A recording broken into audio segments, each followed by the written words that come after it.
நடக்க முடியாதவன் ஆண்டவரின் ஒரு வார்த்தையால் நடந்தான். நீங்க இதை நம்புறீங்களா? வீடியோ ஃபுல்லா பார்த்துட்டு சொல்லுங்க. இது நடந்தது கலிலேயா பகுதியில் உள்ள கப்பர்நகூம் என்ற ஊரில் ஒரு வீட்டுக்குள்ள இயேசு போதித்துக் கொண்டிருந்தார். மக்கள் கூட்டம் நிரம்பியிருந்தது. அந்த நேரத்தில் நடக்க முடியாத ஒருவரை நண்பர்கள் தூக்கிக் கொண்டு வந்தார்கள். ஆனா உள்ளே போக முடியல.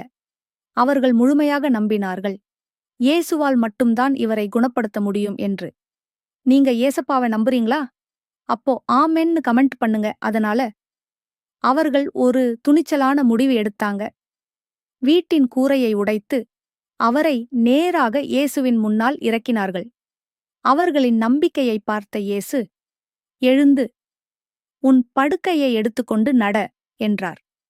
அந்த மனிதன் உடனே எழுந்து நடந்தான். இயேசுவை நம்பும் யாரும் கைவிடப்படுவதில்லை. உங்க வாழ்க்கையிலும் ஒரு அதிசயம் நடக்கலாம். ஆண்டவரின் மேல் நம்பிக்கை வைக்க மறக்காதீங்க. இந்த மாதிரி வீடியோ பார்க்க மறக்காமல் சப்ஸ்கிரைப் பண்ணுங்க.